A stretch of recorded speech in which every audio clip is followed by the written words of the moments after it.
Bom, pessoal, então hoje a gente começa a falar sobre computação evolutiva.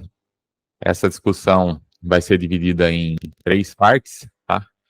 Então, nessa primeira parte, a gente vai falar sobre tarefas de busca, tá? Resolução de problemas como tarefas de busca. Na segunda, a gente vai falar um pouco sobre biologia evolutiva. E na terceira, a gente vai falar sobre algoritmos genéticos.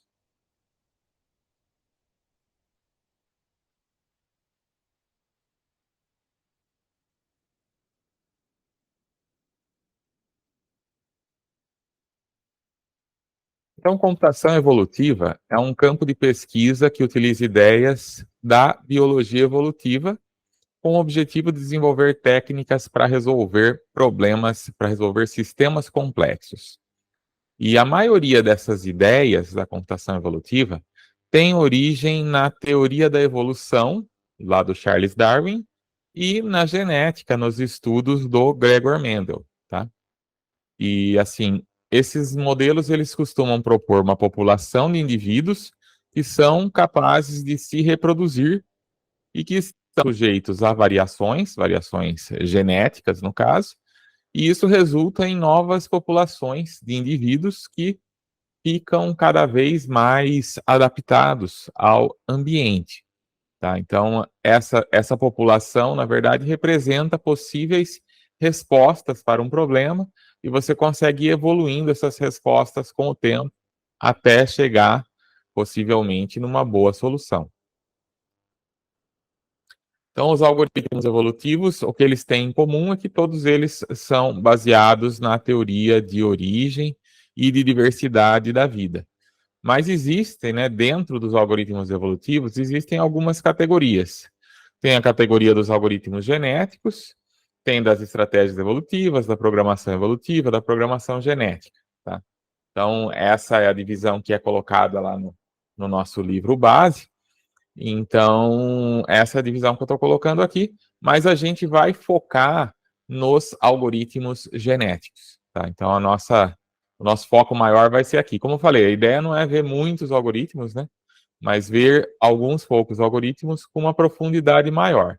Então, desses 3 aqui, eu só vou comentar depois, tá? Mas esse aqui é o que a gente vai ver mais a fundo. E é a área, né, dessas 4, é a que está mais ativa, é a que tem mais trabalhos, tem mais gente trabalhando, né? Os outros 3 ficam como temas de seminário, se vocês quiserem, tá? Vocês podem escolher um desses 3 temas, ou talvez falar um pouco de cada um, como tema de seminário.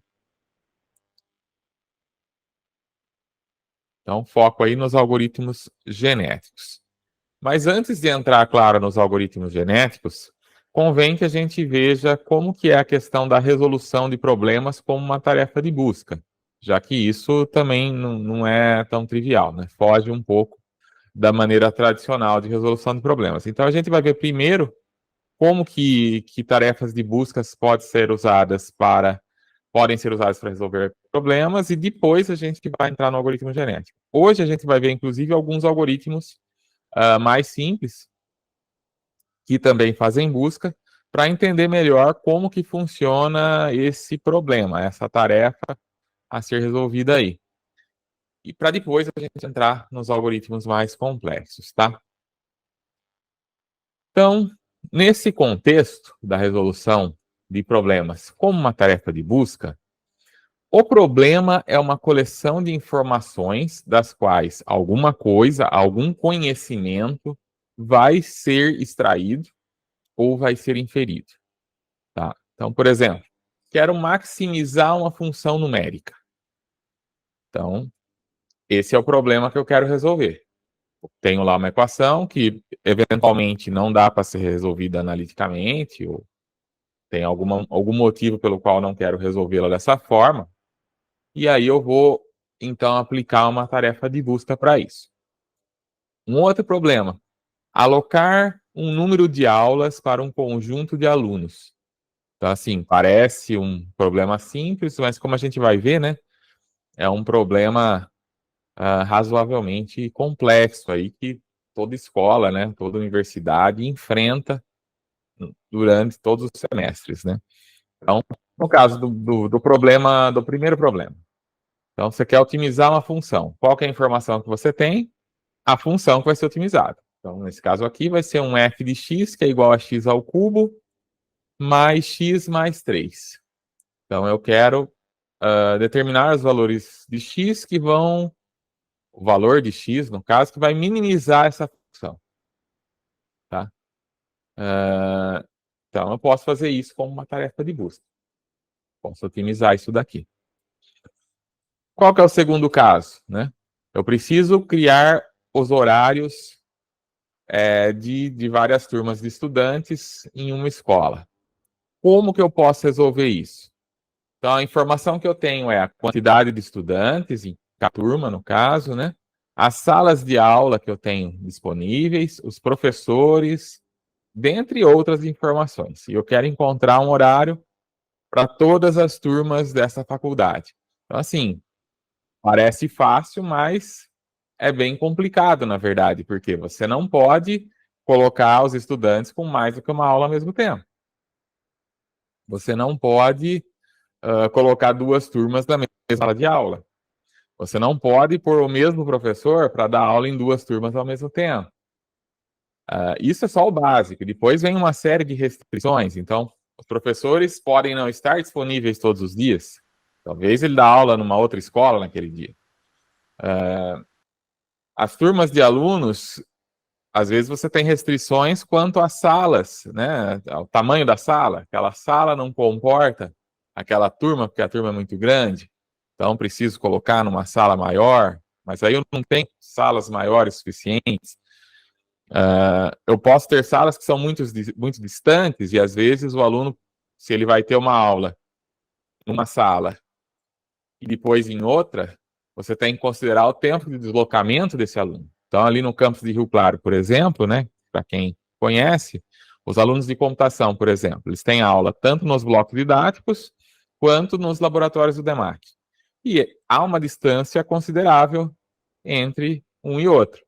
Então, eu não posso marcar uma aula que vai começar logo em seguida da outra, porque eu preciso considerar o tempo que esses alunos vão ter para se deslocar. Se eles forem a pé, eu preciso contar ali 10 minutos, 15 minutos para eles poderem fazer esse deslocamento, né? Então, tudo isso precisa ser levado em consideração na hora de fazer essa tarefa. E, às vezes, fazer isso manualmente é tedioso, é complicado, porque, eventualmente, você precisa ficar fazendo trocas, e isso pode demorar bastante até você achar uma configuração razoável. Então, resolver o problema é você tomar ações, uma série de passos, uma sequência de ações que vão levar àquele desempenho desejado. E a ideia é aumentar o desempenho relativo dos indivíduos. Tá? Então, mesmo que eu não consiga ter uma avaliação absoluta, eu não consigo medir de maneira absoluta o quão bom aquela solução é, o quão boa aquela solução é, eu preciso pelo menos poder comparar soluções. É isso que a gente chama de busca. Então, aqui eu coloquei um exemplo de alguém que está querendo pendurar um quadro na parede. Então, você está lá querendo pendurar um quadro na parede e não tem ninguém para te ajudar. Você botou um prego lá, um parafuso na parede, vai pendurar o quadro, sobe na escada, põe o quadro, e aí de perto você não tem muito aquela noção, tá certo, não tá? A menos que você, né, use, né, um nível, alguma coisa. Mas, você não tem um nível naquele momento, você vai no olhômetro lá para ver se está certo. Você desce da escada, se afasta, olha para a parede e fala, esse quadro está torto. Aí você vai lá, sobe na escada de novo, dá uma arrumadinha, né, fala, eu tenho que mudar ele um pouco para a direita, aí eu mudo para a direita, a hora que eu desço e vejo, opa, passou do ponto, mexi demais. Vou lá de novo, entorto mais um pouquinho, ficou melhor, mas ainda não está 100%. Subo mais uma vez, ajeito mais um pouquinho, até que eu olho e falo, não, realmente aí está na posição correta. Tá? Então, o que eu fiz? Eu tomei uma série de ações, que foi observar, né? Na hora que eu observo, eu estou verificando o quão boa a minha solução é, né? Se o quadro está certo ou não está certo, se ele está torto, se ele está muito torto, pouco torto. E a minha ação é o quê? Subir na escada e mexer um pouco nele, até que eu consiga uma boa solução, né? como eu não tenho o meu nível, eu não vou conseguir ver se está perfeito, mas vai chegar um momento que eu vou olhar e vou falar, não, isso já está bom o suficiente. Eu vou deixar assim, tá?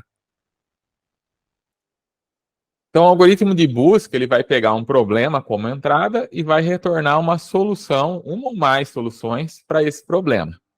E aí você tem, então, um ou mais indivíduos que são conhecidos como agentes e vão ser usados como soluções candidatas para esse problema.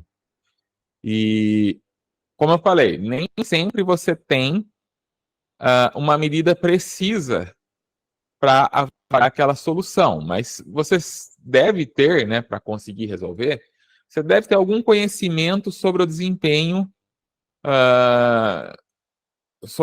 relativo dos indivíduos. Se você tem um conhecimento absoluto, ótimo, né? Se você tem o conhecimento do desempenho desejado, ótimo. Eu sei aonde eu quero chegar e eu sei o quão perto eu estou desse local aonde eu quero chegar. Isso é mais fácil. Mas nem sempre eu sei aonde eu quero chegar. Eu não sei o quão boa a minha solução pode ficar. Então, nesse caso, eu posso fazer comparações. E aí eu vou comparando e vendo qual solução é melhor, até eu achar a melhor naquele conjunto de soluções que eu avaliei. Não necessariamente vai ser a melhor possível, mas provavelmente vai ser seja boa o suficiente. Então, se eu não tenho condições de conseguir uma avaliação absoluta, né, dar uma nota realmente ali para aquela solução, de 0 a 10, de 0 a 100, eu vou fazer uma avaliação relativa. Falar, essa é melhor que essa é melhor do que as outras, essa aqui foi a pior de todas, e assim eu consigo fazer essa comparação. Tá? Então, um exemplo que eu costumo dar é esse dos bolos. Então, resolvo fazer bolos.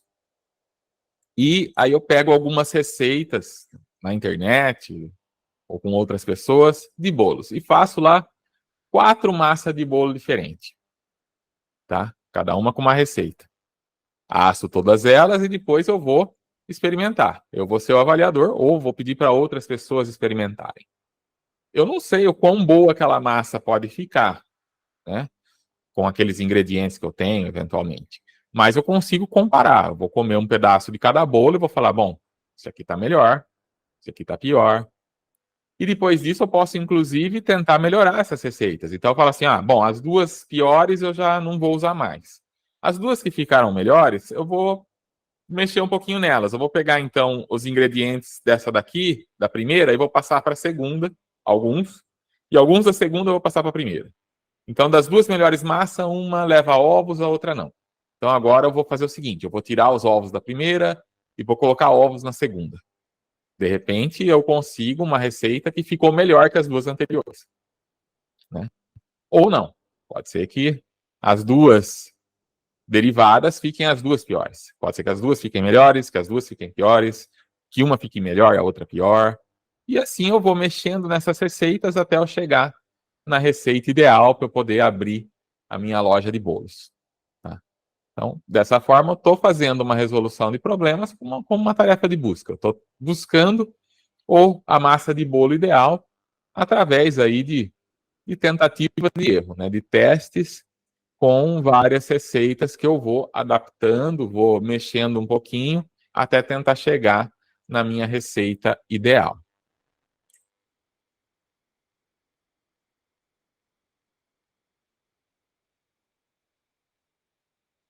Então, a primeira etapa de resolução de um problema de busca é a formulação. Tá? Isso é muito importante. Não adianta eu querer resolver alguma coisa que eu não sei muito bem o que é. Eu tenho que saber exatamente aquilo que eu estou querendo resolver. Então, o que eu preciso fazer? Eu preciso escolher a representação, como que eu vou colocar esse problema no papel, como que eu vou colocar esse problema para uma máquina resolver. Eu vou colocar as informações como números reais, números inteiros. Tem que decidir isso. Eu preciso especificar um objetivo. Onde eu quero chegar? O que eu estou esperando no final? Qual que é a saída que eu desejo? E eu preciso definir uma função de avaliação. Como que eu vou comparar o desempenho dessas soluções? No caso do bolo, por exemplo, né? Eu vou estar experimentando, eu vou estar dando uma nota. No caso da equação, Eu vou estar aplicando a equação naquele x que eu tô obtendo, para ver se ele é bom ou não, né? Se ele vai dar um f de x baixo ou não. Tá? Então vamos falar um pouquinho sobre cada uma dessas tarefas, começando com a escolha de representação. Escolher a representação consiste em codificar as soluções candidatas, os indivíduos, para poder fazer a manipulação. Então, assim, é de vital importância que você interprete corretamente aquele problema através da sua representação. Tá? Você tem que colocar esse problema corretamente na sua representação, que isso também vai implicar no espaço de busca e no tamanho. Tá? Então, quando eu jogo isso em números, em várias dimensões, por exemplo, estou definindo um espaço de busca. E esse espaço ele pode ser pequeno, pode ser grande. Tá? E quanto maior ele for, a tendência é que vai ser mais difícil. Então, se eu consigo restringir esse espaço, fica mais fácil. Né? Então, se eu tenho restrições e eu conseguir colocar essas restrições através da própria representação, ótimo. Né? Se eu não consigo, eu vou ter que depois avaliar e descartar soluções que não sejam, que não se encaixem nesse espaço. Que uma solução que está fora do espaço eu não vou considerar. Então, o espaço de busca, ou espaço de estados, ele é definido pelo estado inicial, pela configuração inicial, e por todos os estados possíveis, tá? Os estados possíveis para aquele problema. Então, eu posso ter N soluções. No caso de X, eu estou buscando lá o X da equação, então, o meu espaço é o quê? Se eu estou procurando o X, procurando o f de X, o X que minimize f de X, mas eu tenho um intervalo específico, eu quero ir de menos 10 a mais 10. Beleza, então, eu estou restringindo o meu espaço de busca. No caso das aulas, no caso do bolo, então ali eu tenho um conjunto de ingredientes e a quantidade que eu posso usar de cada um. Então, o meu espaço de busca está ali, na quantidade de açúcar, na quantidade de farinha, na quantidade de ovos, na quantidade de leite que eu consigo utilizar. Né? E, de repente, como que eu posso codificar isso? Cada um desses ingredientes pode virar uma dimensão, onde eu vou de 0 a um limite razoável. Né? Não vou colocar 200 ovos na receita, com certeza não vai ficar bom. Então, vou colocar lá um limite, vou falar, eu vou colocar de 0 a 3 ovos, vou colocar de 0 a meio quilo de farinha, de 0 a 300 gramas de açúcar, e aí eu posso buscar a minha melhor massa, meu melhor bolo, dentro desse espaço que eu defini. Tá? Então, assim, o ideal, né, dependendo do modelo que você está usando para solucionar, aí você tem uma representação que funciona melhor, né, como numérica, como inteiro, como números reais e assim por diante. E como que eu especifico o objetivo? Eu vou ter que descrever os propósitos que vão ser preenchidos. Então, por exemplo, no caso da expressão matemática, o meu objetivo é o quê? É minimizar a função. F de x igual a x ao cubo mais x mais 3. Então, o objetivo pode ser definido como minimizar o f de x. Tá? No caso das aulas, é encontrar uma solução que não dê nenhum choque. Não dê choque de horário para os alunos, não dê choque de horário para professores, não dê choque de horário com salas de aula. Então, de repente, essa é a minha solução ideal. E, por fim, eu preciso definir uma função de avaliação, que é como que eu vou avaliar o quão boa é uma solução dentre aquelas que eu estou avaliando. Então, uma função de avaliação é uma função que vai retornar um valor específico, indicando a qualidade de qualquer solução candidata, de qualquer solução individual, dada aquela representação. Então, quando você tem conhecimento do desempenho desejado, essa função pode avaliar o quão perto você está desse objetivo. Tá? Então, tenho lá uma função que vai medir essa distância entre onde eu estou e aonde eu quero chegar. Então, vamos supor que eu tenho lá o f de x que eu quero zerar. Eu quero f de x igual a 0. Então, se o f de x deu 1, eu sei que 1 está uma unidade longe do zero. Se o f de x deu 10, eu sei que está mais longe, está 10 longe do zero. Então, meu objetivo é zerar esse f de x. Agora, às vezes eu não tenho o conhecimento desejado. Eu não sei se o menor f de x possível é zero. Pode ser um número negativo. Então, nesse caso, eu vou ter que fazer uma comparação relativa. Vou ter que pegar os meus indivíduos e falar, bom, esse f de x deu 2, esse deu 5, esse deu 10 e esse deu 50. Qual que é melhor? O que deu 2. Né? Qual que é o pior? O que deu 50.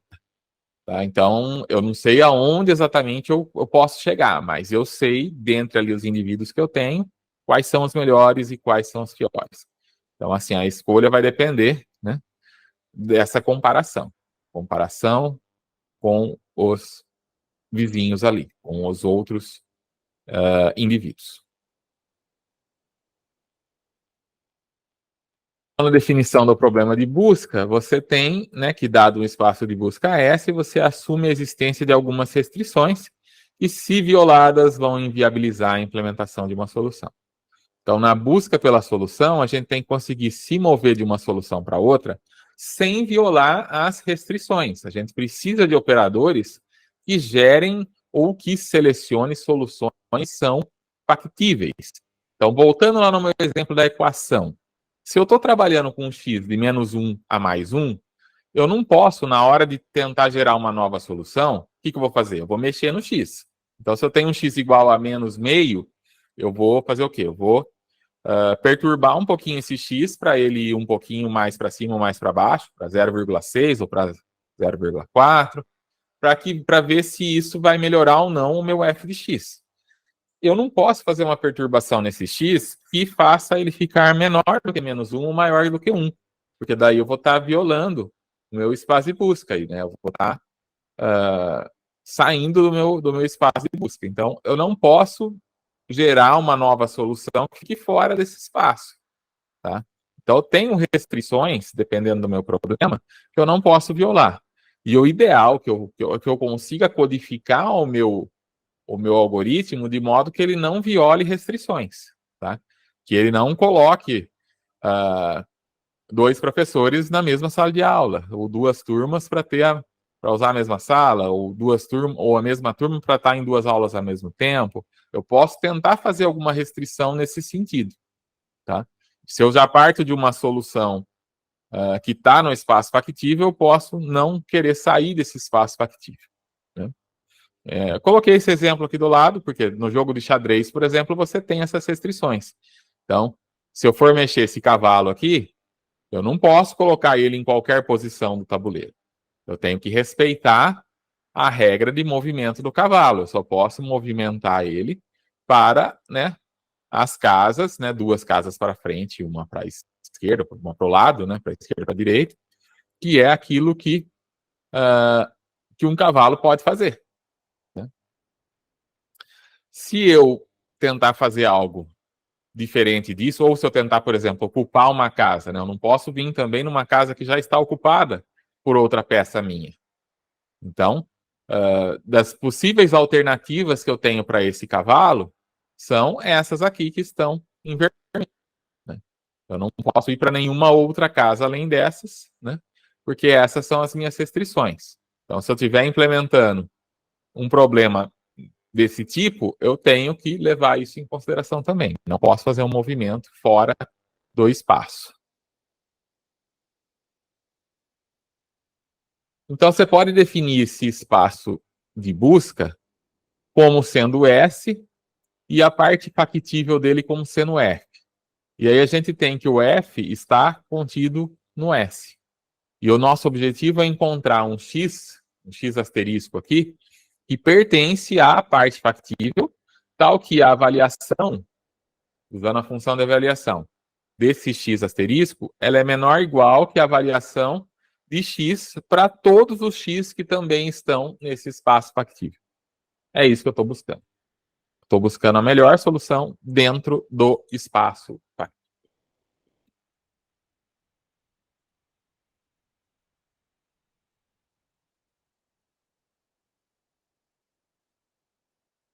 O exemplo de equação que eu dei até agora é o de minimizar. Né? Falei, eu quero encontrar o menor valor para f de x. Mas nem sempre o nosso objetivo é minimizar.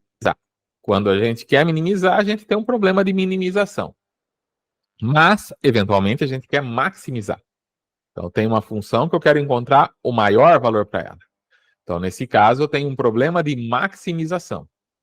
Do ponto de vista dos nossos algoritmos, não faz muita diferença, porque vamos supor que você quer minimizar, que você quer maximizar o f de x. Isso equivale a minimizar o negativo do f de x. Então, na prática, é só um sinal ali que você vai trocar.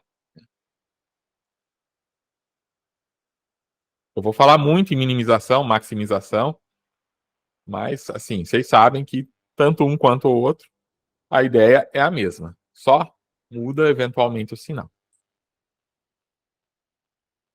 Bom, na hora de definir o problema de busca, é muito importante você ter um processo de busca que você ter um problema, né? Você representar o problema de forma que ele realmente seja o problema que você está querendo resolver. Você tem que fazer a modelagem correta desse problema. Por quê? Porque o processo de busca, ele não sabe qual que é o problema que ele está resolvendo. Ele só sabe a informação que você está dando para ele através da função de avaliação. Tá? A representação que é usada e como que é feito o teste das possíveis soluções. Isso é o que ele sabe. Então, ele sabe pegar uma solução, passar pela função de avaliação e ver o quão boa ela é. Mas se você tem uma função de avaliação daí que não corresponde ao seu objetivo, né, ou você tem um espaço que também não representa o seu espaço factível, você vai estar com problemas. Né? Então, se a sua função de avaliação não corresponde ao objetivo, você ainda vai estar procurando uma resposta, mas é a resposta certa para o problema errado. Isso é muito perigoso de acontecer. Se você coloca uma função de avaliação errada, o seu processo vai buscar uma solução e vai te entregar. Mas aquela vai ser a resposta certa para o problema errado. Então, uma resposta... Aí tem a frase desse estatístico americano, do John Tucker, que diz que uma resposta aproximada para a pergunta certa vale mais do que você ter uma resposta precisa para uma pergunta errada. Então, vale mais eu ter uma solução aproximada para o meu problema, mas a solução para esse problema certo, do que eu ter lá uma solução calculada absolutamente, com certeza, que na verdade não corresponde àquele problema que eu modelei, que corresponde ao problema que eu modelei, mas não corresponde ao meu problema real, não corresponde. Né? A função de avaliação, eventualmente, não foi bem colocada e ele vai estar fazendo uma busca de uma resposta certa ao problema errado.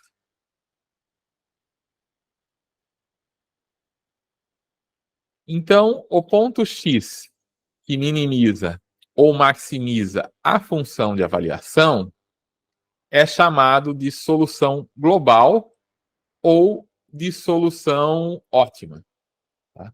Então, você vai achar lá um ponto X e você quer achar esse ponto X que seja a solução global, seja a melhor solução daquele espaço de busca. Mas isso é difícil, nem sempre você vai encontrá-la com os problemas, né? A menos que você faça uma busca realmente exaustiva, né? Mas nos nossos algoritmos inspirados pela natureza, em geral, a gente não vai fazer isso. A gente vai fazer uma busca para tentar encontrar a solução global e talvez encontrá-la, mas talvez encontrar uma solução apenas que, sei lá, é boa o suficiente. Encontrar a solução global muitas vezes é difícil, mas fica um pouco mais fácil se você se concentra num pequeno espaço de busca. Tá? Então, eu coloquei essa figurinha aqui do lado, por exemplo. Né? Então, onde está o Wall-E da vida aí? É bem difícil de achar. Se você ficar olhando para a imagem toda, é complicado. Mas se você for focando em pequenos pedaços da imagem de cada vez, isso fica mais fácil. Então, se eu falar, eu vou olhar esse cantinho aqui primeiro. Opa, tem alguém de listrado aqui, o Wall-E. Né? Então, fica mais fácil se eu for avaliando pedaços menores. Né? Ou se eu fazer uma avaliação geral aqui, né, olhar assim, meio por cima, se tem alguém que parece óleo, e uma vez que eu encontre alguém que pareça, aí eu posso focar em tentar encontrar ele ali naquele espacinho menor, né?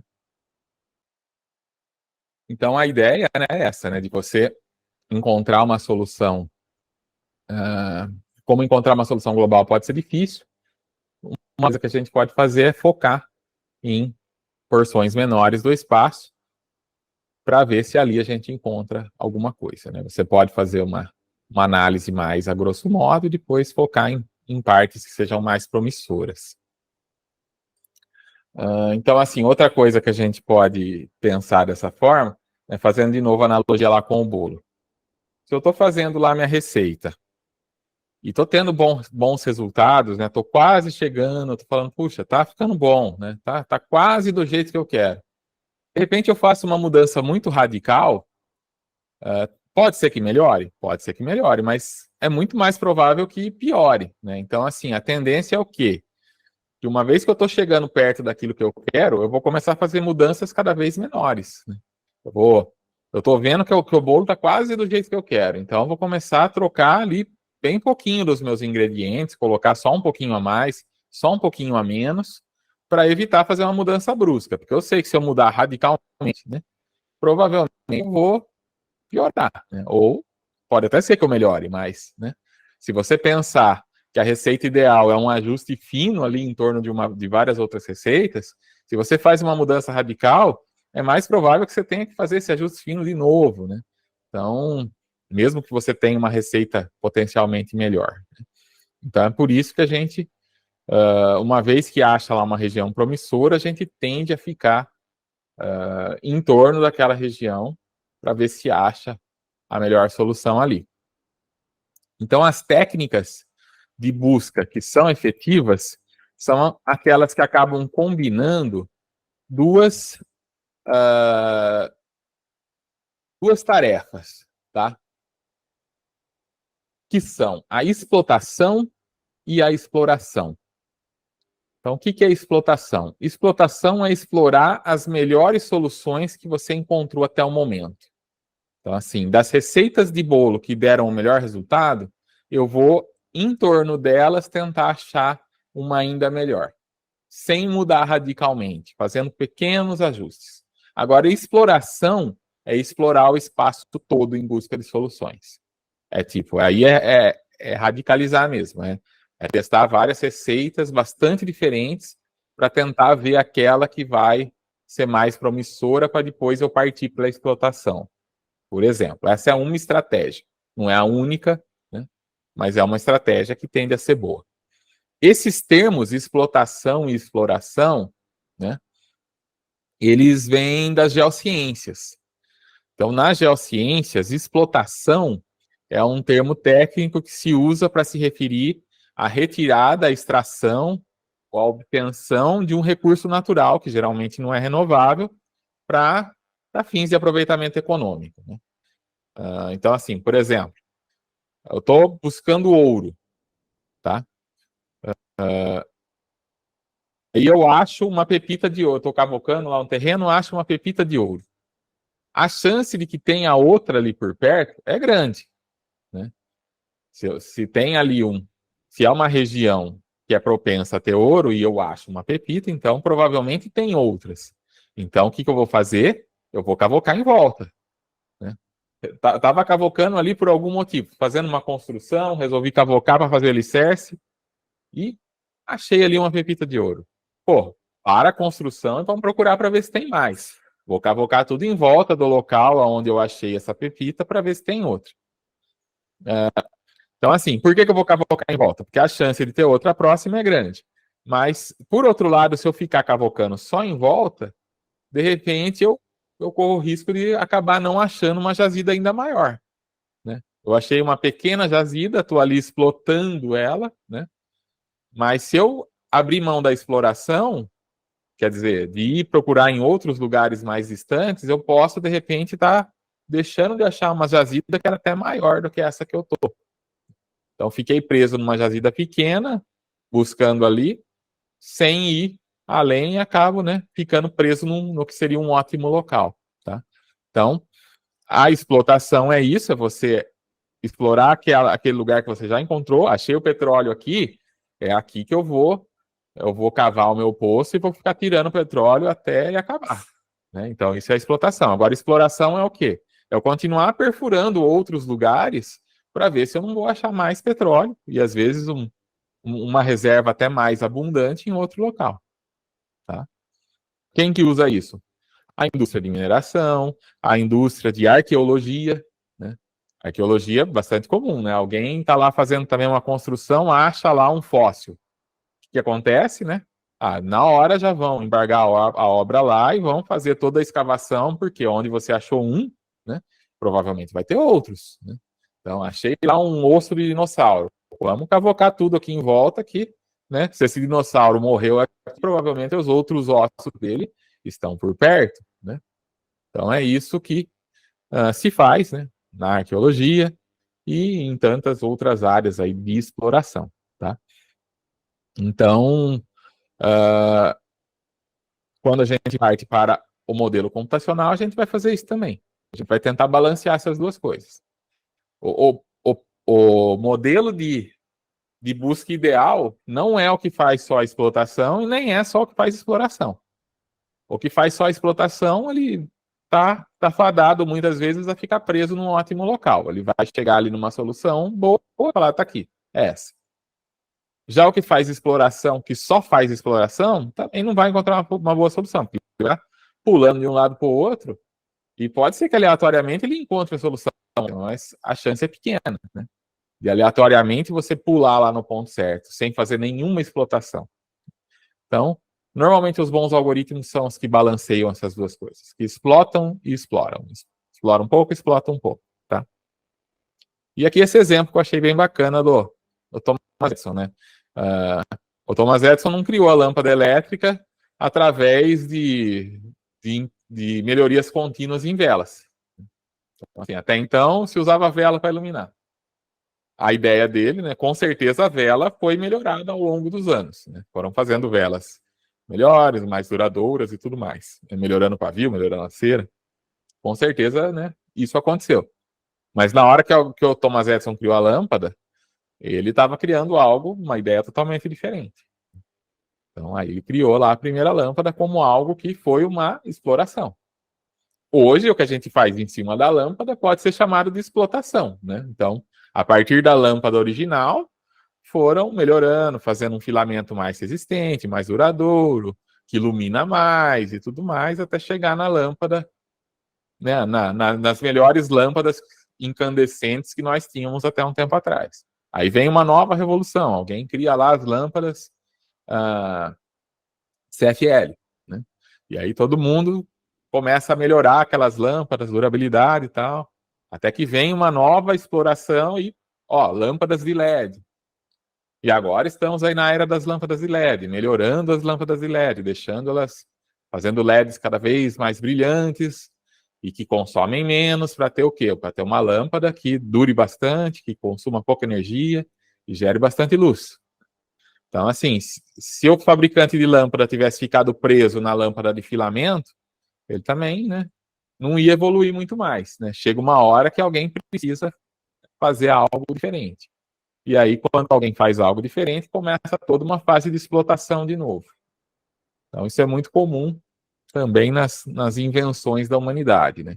Alguém tem uma ideia radicalmente diferente, constrói aquele protótipo, que de início não vai ser lá muito bom, mas vai melhorando, melhorando, melhorando, até que aquilo vira algo que pode ser usado em larga escala. E aí vai ser explorado explotado por um bom tempo, até ter uma nova invenção, algo de novo, né?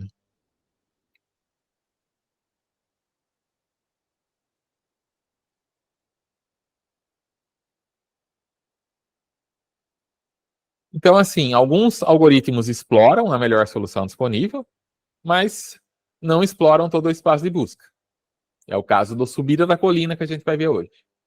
O subida da colina, ele é um algoritmo de explotação. Você coloca ele ali num ponto e ele vai subir colina acima, ou descer, se for minimização, apesar de ele chamar subida da colina, também poderia ser descida, tá? E ele vai chegar num pico, ou num vale. E é ali que ele vai parar. Então ele chega num pico, mas não necessariamente é o pico mais alto, tá? Isso é a subida da colina. Ele só explota. Outros modelos já combinam exploração e explotação, como é o caso do recozimento simulado, que a gente também vai ver hoje, e dos algoritmos genéticos, que a gente vai ver daqui a 2 semanas. Tá? Então, esses são modelos que eles combinam essas duas coisas, e por isso eles tendem a ser melhores. Né?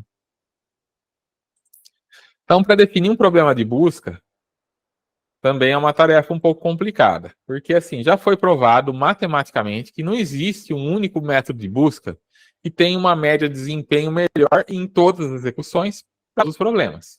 Esse teorema é chamado de no free lunch, quer dizer, não tem almoço grátis. Você não vai achar um modelo que é bom para tudo. Não existe. Tá? Então, você tem modelos que são bons em determinadas situações e que não são tão bons em outras. Tá? Porém, você consegue estimar e comparar o desempenho de diferentes algoritmos e procurar por técnicas que forneçam o melhor desempenho, na média, em domínios específicos. Então, dado o domínio que eu quero trabalhar, eu posso ali testar vários algoritmos e falar, olha, esse aqui é o que está funcionando melhor. Isso eu consigo fazer. Eu só não posso garantir que porque ele funcionou bem no meu problema, no meu domínio específico, esse modelo aqui está sendo muito bom para encontrar melhores soluções numa determinada área. Não quer dizer que isso vai servir para outra. Bom, então, o ótimo local é uma solução potencial. Ele é o menor ponto dentro de uma vizinhança N. Então, assim, qual que é a definição disso? É um X que pertence ao F, ele factível, né? Ele vai ser ótimo local se a avaliação dele, desse X, for menor ou igual que a avaliação de Y para todo Y que pertence à vizinhança, onde essa vizinhança está dentro aí de uma distância, tá? De uma medida de distância com relação ao X. Tá? Então, aqui a gente tem de XY menor ou igual a um determinado epsilon. Tá? Isso, então, é a função que vai determinar a distância entre x e y. Depende do seu espaço de busca. Pode ser a distância euclidiana, pode ser outros tipos de distância também que você pode usar. Então, você sempre vai saber se aquele ponto é o ideal, se dentro daquela vizinhança ele for o menor. E o epsilon é uma constante positiva. Então, aqui, novamente, né? Você tem um skatista que ele está aqui num vale. Dentro do que eu estou conseguindo ver, ele está no menor ponto. Mas eu não sei se, de repente, essa montanha aqui não continua subindo e depois desce e tem um vale ainda mais baixo aqui. Pode ter. Quem garante que não tem um outro vale aqui ou outro aqui, né? Então, do que eu consigo ver dessa pequena parte que eu estou tendo acesso, que é a vizinhança, eu sei que ele está no ponto mais baixo. Então, isso aqui é um ótimo local. É o ótimo global também? Não se sabe, tá?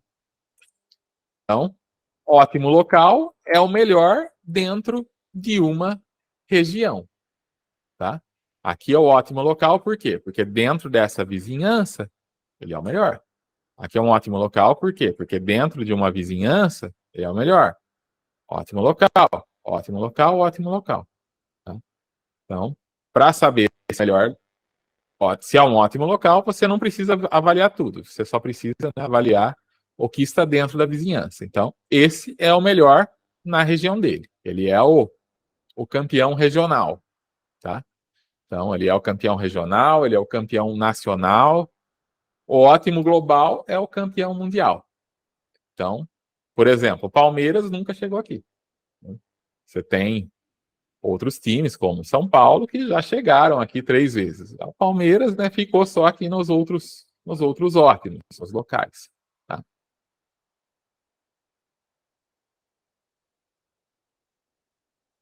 A função de avaliação, ela define uma superfície de resposta. Deixa eu ver o chat. Sim, não posso perder a piada, né? Tem que colocar de alguma forma. A função de avaliação, ela define uma superfície de resposta que é chamada o cenário de aptidão. Essa superfície parece muito com a topografia de montanhas e de vales. Então, olha aqui uma foto, né? Que você vê aqui várias montanhas. Daqui de onde eu estava, quando eu tirei essa foto, eu não sei exatamente qual que é o vale aqui mais baixo, né? Não consigo, eu não tenho acesso ao todo. Eu não estou vendo atrás das montanhas aqui. Então, o ponto onde eu estou não é o mais baixo. Possivelmente tem outros pontos mais baixos aqui. Como que eu vou achar isso? Só se eu sair, né? Procurando aqui. Ou vou ter que sobrevoar as montanhas, ou vou ter que sair fazendo uma caminhada aí, né? Para poder achar. E o ponto mais alto? Também, né? Também, aparentemente, aqui do que se vê é aqui, né? Não sei se tem algum outro ponto escondido. Então, dentro desse cenário, você tem pontos mais altos e pontos mais baixos. Então, o problema normalmente se concentra em achar o maior ponto, que é a maximização, ou, de repente, um menor ponto, que seria a minimização. Tá? Nesse cenário de aptidão. Então, o espaço de busca parece muito com essas topografias de montanhas. Tá? Se você representar ele numa figura, né, poderia ser esse aqui o ponto ótimo, né, se for uma maximização, ou esse aqui se for uma minimização. Então, você pode representar isso de maneira 3D ou 2D. Né? Nos nossos exemplos, a gente está trabalhando com 3D e 2D porque é o que dá para enxergar. Tá? Mas é comum a gente ter problemas de muitas dimensões. De 10, de 20, de 30, de 50, de 200 dimensões. Alguns modelos são bons em trabalhar com múltiplas dimensões. Então, mesmo que a gente não seja capaz de ver, né, não tem como plotar aqui 200 dimensões. Mas o meu modelo pode trabalhar muito bem com 200 dimensões. Tá? Tem modelos que são muito bons para trabalhar com múltiplas dimensões. Outros modelos não são tão bons, e aí eu preciso, né, adequar também a escolha do meu modelo àquilo que eu estou querendo resolver. Então, o que eu falei até agora, né? Para você saber, para você tentar encontrar um ponto menor, você explota, você procura em volta, você vai um pouquinho mais para lá, um pouquinho mais para cá. Né? Se eu estou lá de olhos vendados e eu quero achar o pico da montanha, eu não estou conseguindo enxergar para que lado que ela sobe, para que lado que desce. Mas o que eu posso fazer? Eu posso dar um passinho para o lado, né? Eu dou um passo para o lado. Se eu vejo que eu estou descendo, eu volto. Se eu vejo que eu estou subindo, eu falo, é por aqui mesmo, vou tentar subir. Então, essa é uma estratégia. Né? Eu não consigo pular de um local para o outro, mas eu consigo dar um passo. E nesse passo, eu avalio se a minha nova posição é melhor ou pior que a anterior. Tá? Então, as decisões podem ser apenas locais. Você pode decidir onde você vai procurar seguir apenas com a informação local. Então, né, você dá um passinho aí para frente, para trás e vê, né, para onde que você vai estar subindo. E aí você segue nessa direção. Então, se a busca for sempre montanha acima, né, então se eu sempre der um passinho e eu só for adiante se eu estiver subindo, eu nunca vou querer ir para uma posição que eu vou para baixo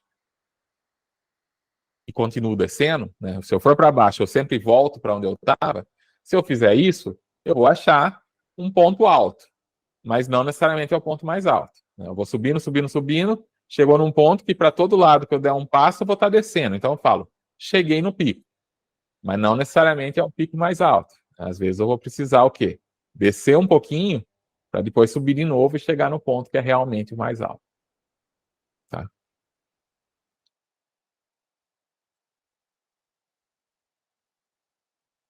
Bom, tudo bem até aqui, pessoal? Alguma dúvida? Antes da gente entrar nos algoritmos? Então vamos entrar aqui agora nos algoritmos, tá? Falar agora do subida da colina e do recozimento simulado. Então são duas técnicas bastante tradicionais. Subida da colina vem do inglês hill climbing, então se vocês forem procurar na internet, aí vocês podem, por termo em inglês, vocês vão achar bastante ocorrência, né? E reconhecimento simulado também vem do inglês Simulated Annealing. Dentro do reconhecimento simulado, né, você tem também a subida da colina probabilística, que é bastante semelhante, né? Então a gente vai ver ele também. Você pode pensar no reconhecimento simulado como um caso especial de algoritmo evolutivo. Tá? E a gente vai estudar, então, esses dois modelos como uma preparação para os algoritmos evolutivos. A gente vai ver eles que são mais simples, para a gente focar no problema, realmente, né, no problema, na questão da busca no espaço, para depois a gente entrar nos algoritmos mais complexos, como é o caso do algoritmo genético. Tá? Então, para que a gente vai estudar o Hill-Climb e o Simulated Annealing se eles não são, né, o estado da arte em termos de otimização? Primeiro, para melhor compreensão. São modelos simples, mais fáceis de entender. Então, entendendo eles, depois vai ficar mais fácil para entender os métodos mais complexos. E, além disso, eles também vão servir para comparar desempenho. Porque daí, a hora que vocês implementarem o algoritmo genético, você pode comparar o quão bom foi o seu algoritmo genético em relação a esses outros dois. E falar, né? Falar, olha, o algoritmo genético foi mais rápido, ou foi mais lento, né? Ou, enfim. Você vai depois poder falar no seu relatório qual que teve mais vantagem, quais são as vantagens e desvantagens de cada um. Então, basicamente, primeiro a gente vai aprender a dirigir kart para depois a gente ir para a Fórmula 1. Tá? Então, vamos falar da subida da colina. A subida da colina é um método de busca local que usa um aperfeiçoamento iterativo aplicado no único ponto no espaço de busca. E para cada iteração, você vai gerar um novo ponto x', que é selecionado quando você faz uma pequena perturbação no x. Então, você pega o x, dá uma pequena perturbação nele, tá? E ele vai te dar aí um x', que pode ser melhor ou pior do que o x. Então, você sempre escolhe o x' na vizinhança do x. Basicamente você está subindo a montanha e você dá um passo. Que pode ser um passo morro acima ou morro abaixo. Né?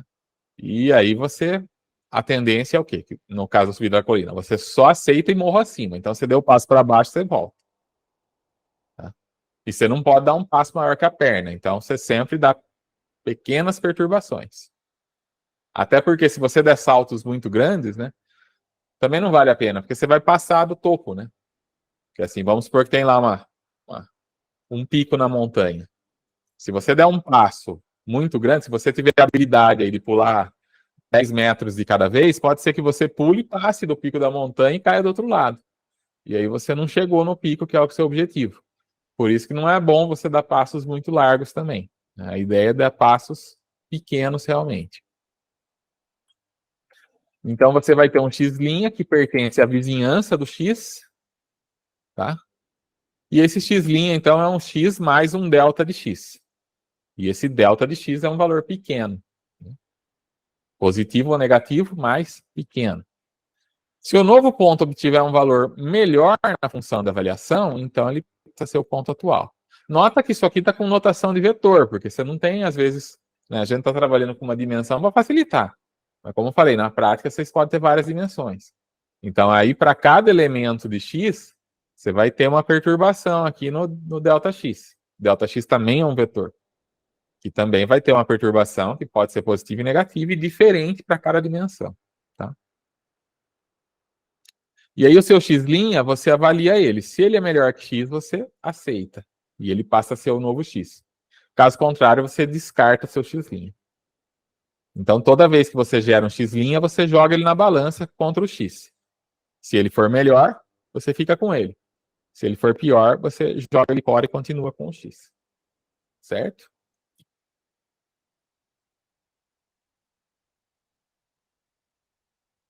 Quando eu paro? Eu paro quando nenhuma melhoria pode ser obtida. Já fiz N iterações, não melhora mais. Então eu paro.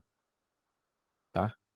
Então meu critério vai ser esse. Se eu fizer 100 iterações, sem que tenha acontecido nenhuma melhoria, quer dizer, 100 passos que eu dei, eu tive que voltar para onde eu estava antes porque não melhorou, eu paro. Outro critério, número fixo de iterações. Eu vou dar 1000 passos. Aí cansei, parei, não importa se eu estou num pico ou não estou, vou parar. E a melhor solução que eu encontrei até então, retorno. Outro critério de parada é o ponto-alvo. Então, eu sei onde é o pico. Eu sei qual que é a altura do pico.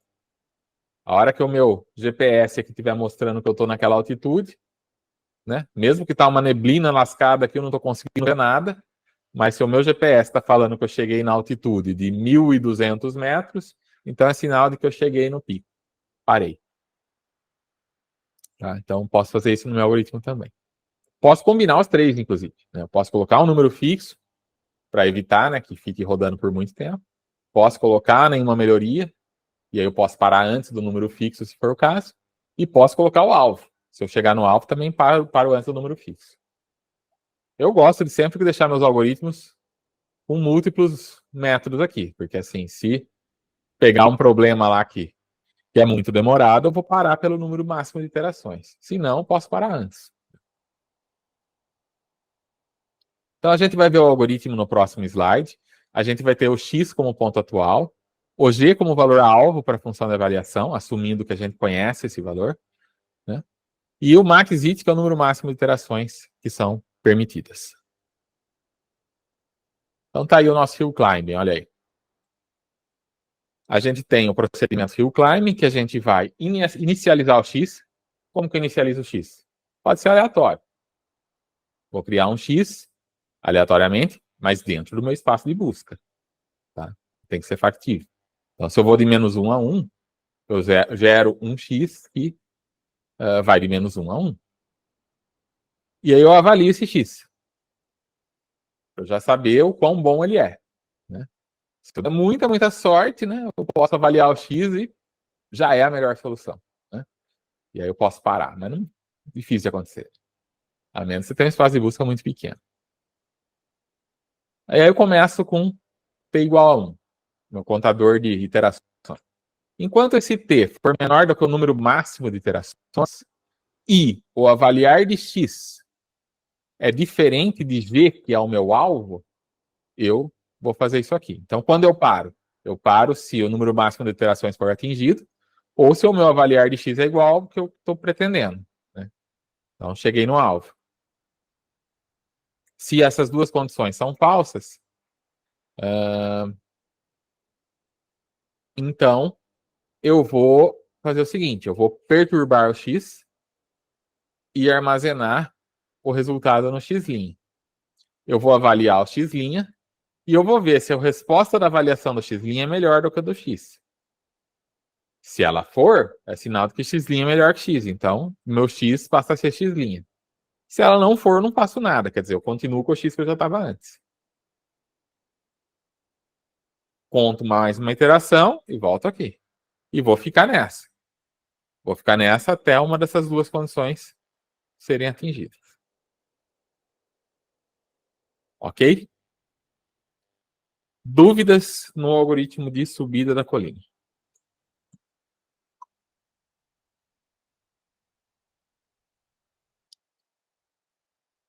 Nenhuma dúvida? Então vamos continuar. Bom, a subida de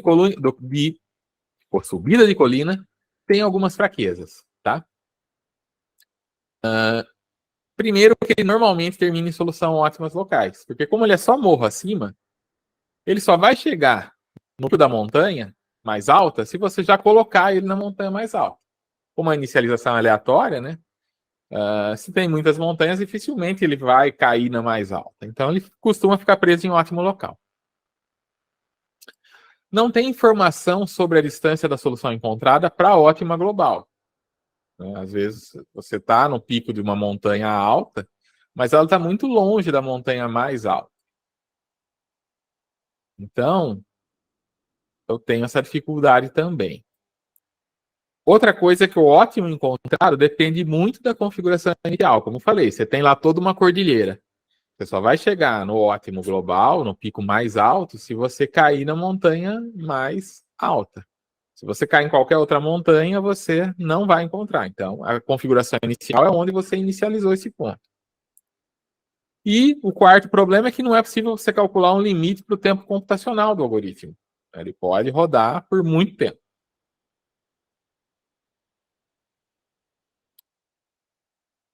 Então, como o algoritmo só fornece soluções ótimas locais, é razoável que você inicie ele de uma grande variedade de pontos.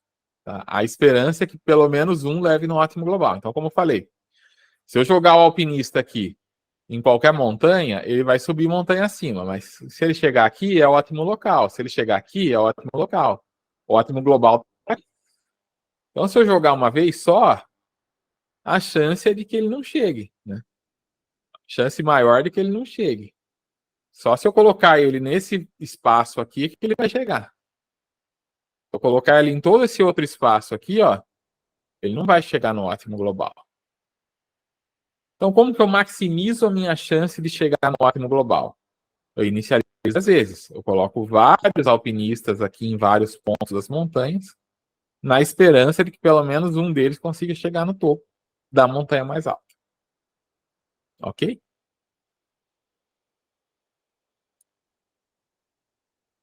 Como que eu escolho esses pontos iniciais?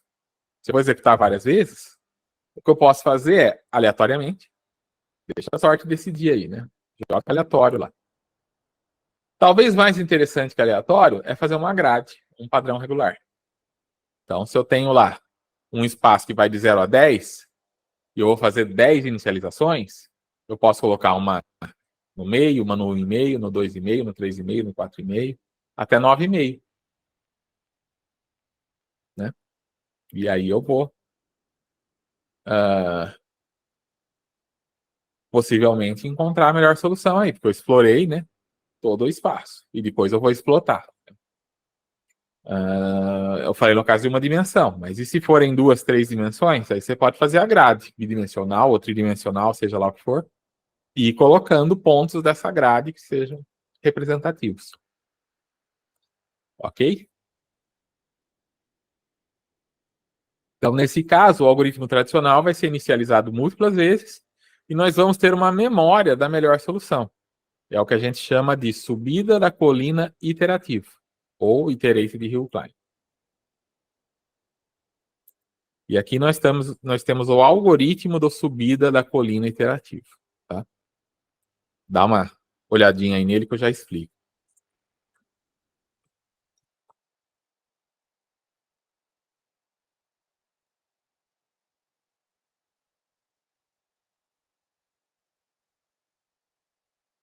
Bom, então aqui é o seguinte.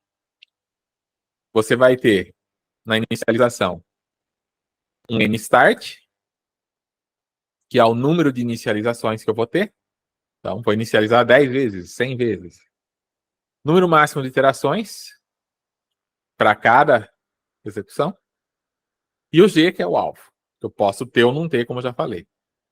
Aí você inicializa melhor. Como que eu inicializo o melhor? Né? Inicializo com o pior valor possível. Então, assim, se eu estou querendo zerar, eu inicializo com o maior valor conhecido aí, o maior valor que a minha variável suporta. E do contrário, né, se eu quero o maior valor possível, eu inicializo com zero, com valor negativo. Né? O que eu vou fazer então? Vou avaliar o melhor, e se ele for diferente do alvo, eu vou fazer o seguinte: eu inicializo o X e avalio o X. Aí eu vou fazer o climbing e vou obter um novo X.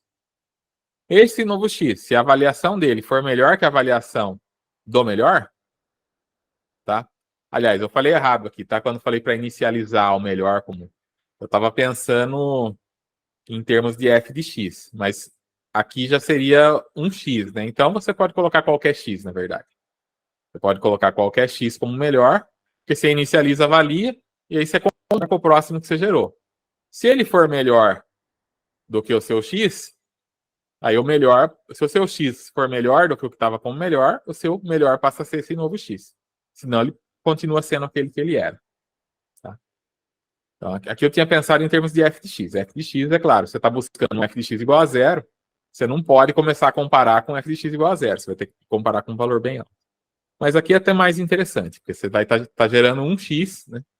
E esse x se avalia. Pode ser que você dê a sorte de gerar um x muito bom logo de cara, e aí você vai ter várias avaliações aqui que ele vai permanecer como melhor. Do contrário, né? Aliás, se você inicializa um melhor muito bom logo de cara, daí você vai ter vários X que não vai chegar nesse melhor. Mas, muito provavelmente, não vai ser isso que vai acontecer, né? Logo você vai obter um X que já vai ser melhor do que o melhor aqui. E você vai fazer isso iterativamente, né?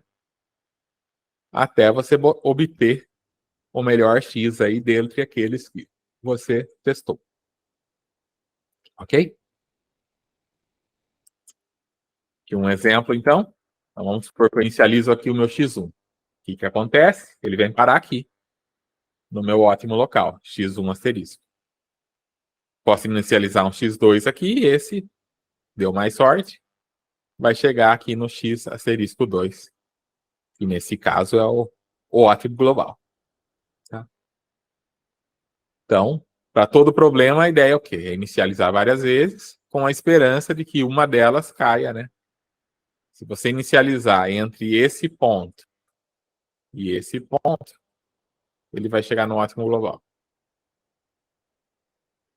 Lembrando que, na maioria dos problemas, você não está vendo o gráfico, né? Você está vendo o gráfico, fica fácil. Mas na maioria dos casos, você não vê o gráfico. Você não tem como plotar, é inviável. Cada cálculo de X demora muito. E aí você não tem como ver o gráfico. O gráfico tem muitas dimensões. Tá? E aí você não consegue ver.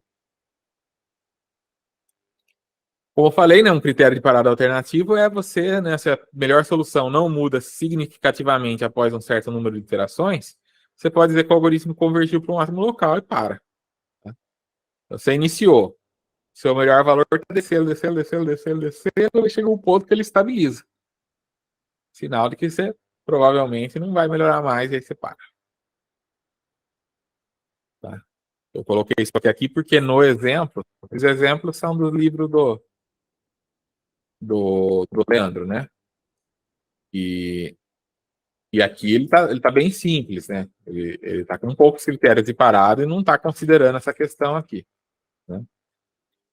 Poderia colocar essa questão no algoritmo? Poderia, mas ia ficar mais difícil de entender. Então, para facilitar, a gente deixa assim mesmo.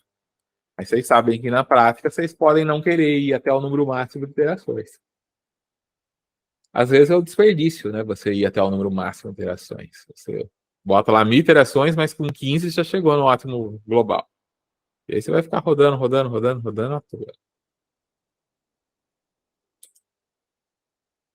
Então, em problemas reais, o que acontece é que o número de soluções locais pode ser bastante alto. E uma estratégia, então, de tentativa e erro acaba não sendo plausível.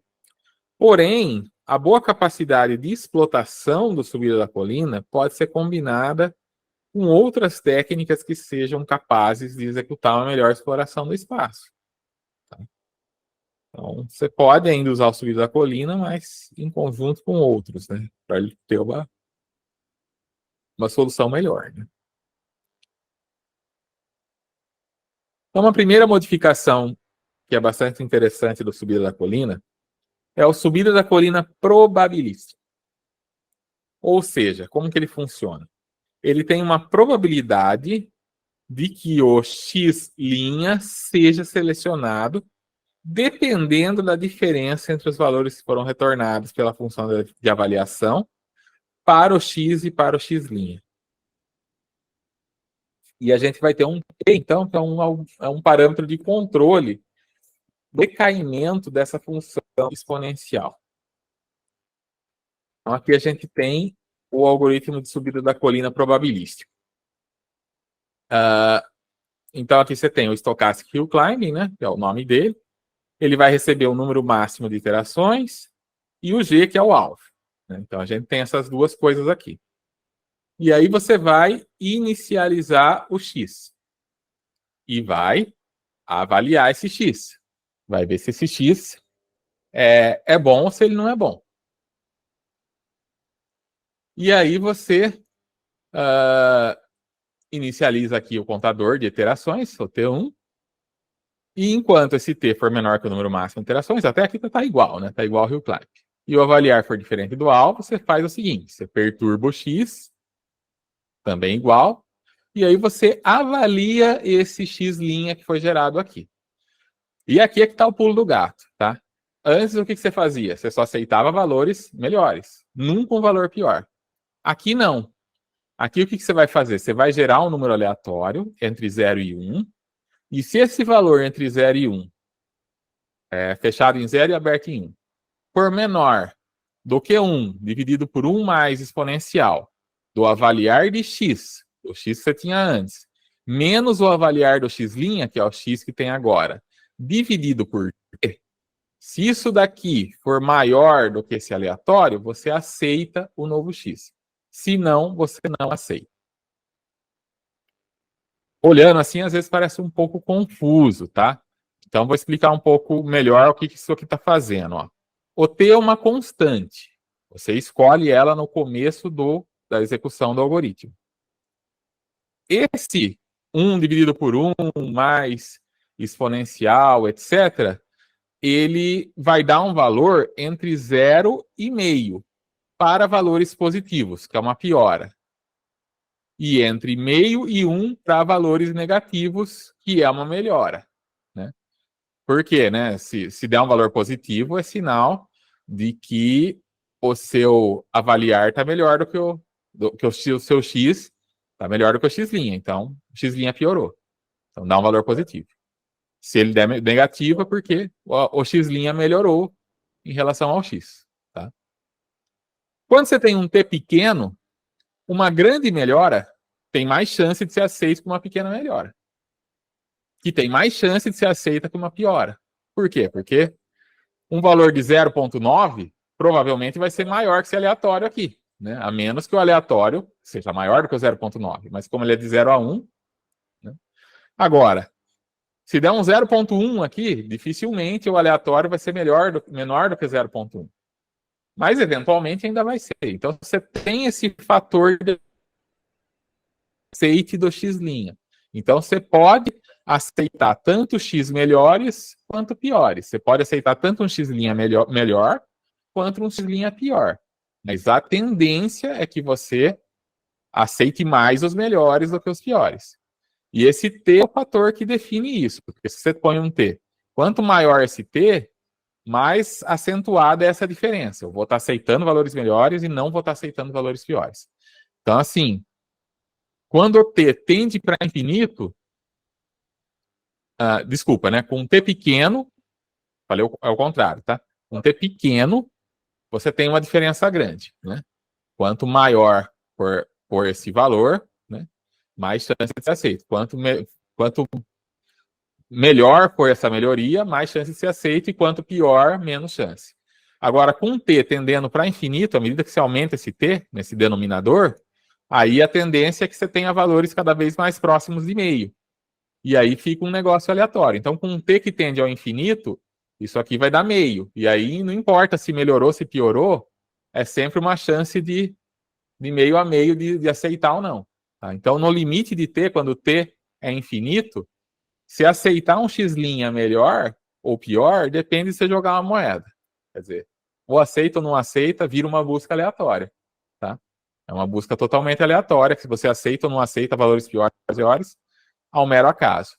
Mas com um t com valor menor, com valor razoável, aí você tem essa maior probabilidade para x maiores, menor probabilidade para x menores. Tá? Então, aí agora você tem, então, subida da colina, que não é só subida. Ele sobe e, eventualmente, desce de vez em quando. Sobe, né? Ele quer subir mais do que descer, mas de vez em quando ele desce. E aí você tem uma chance de fugir de um ótimo local. Tá legal? Vocês entenderam? Alguma dúvida?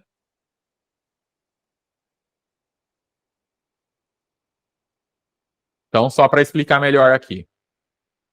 Aqui está explicando o que eu já falei, tá? A probabilidade de que o novo ponto x' seja aceito é dada pelo p igual a 1 dividido pelo 1 mais exponencial do avaliar de x menos avaliar de linha, dividido por t. Quanto maior o valor de t, menor a importância da diferença da variação.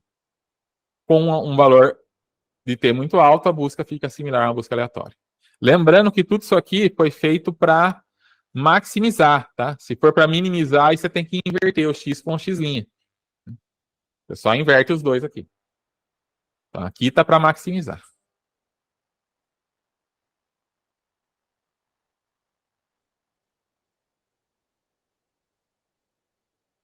Dúvidas, então, no subida da colina probabilística?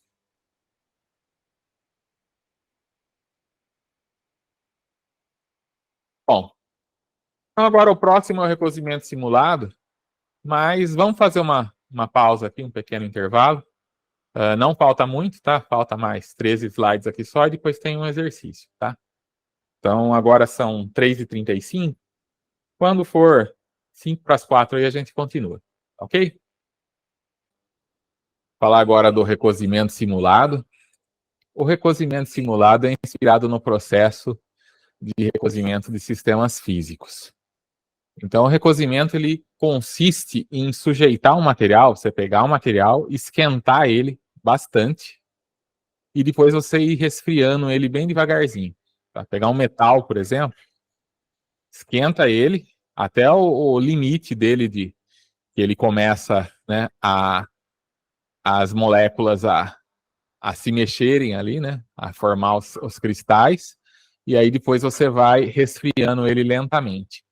E isso faz com que ele aumente a ductilidade e reduz a dureza, de forma que ele fica mais trabalhável, mais maleável, tá? Então, assim, a ideia é, o que é ductilidade, né? Essa palavra é o grau de deformação que o material consegue resistir até ele romper, tá? Então, se você pegar uma liga de metal, você consegue fazer um movimento com ela, torcê-la um pouquinho sem que ela quebre, né? Dependendo da espessura, de vários fatores aí, ela tem uma certa resistência, né? Que você consegue dobrar, né? Você pega ela aqui e consegue dobrar sem que ela quebre imediatamente. E aí você tem esses processos que são feitos, né? Tem um processo de endurecimento, tem processo de recozimento, tem processo de temperamento, tem vários tipos de processos que você pode sujeitar o metal. No caso específico do recozimento, a ideia é deixar ele realmente mais, assim, mais maleável. Você deixa ele mais resistente, né, para ele poder fazer realmente esse movimento, né? Isso altera as propriedades físicas e às vezes as propriedades químicas do material, tá? Então, como eu falei, a ideia é deixar ele resistente, de forma que ele deforme sem trincar, sem rachar e sem romper, né? Todo material, é claro, todo metal, né? Se você torcer muito, ele vai, né, romper, ou por fadiga, se você ficar torcendo muito, né? Ou porque chegou no limite dele. Mas a ideia, então, é que esse processo faça ele ficar menos duro, mais maleável, mais resistente.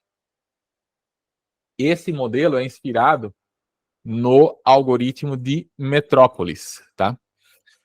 Que é um meio de encontrar uma configuração de equilíbrio de uma coleção de átomos em uma certa temperatura.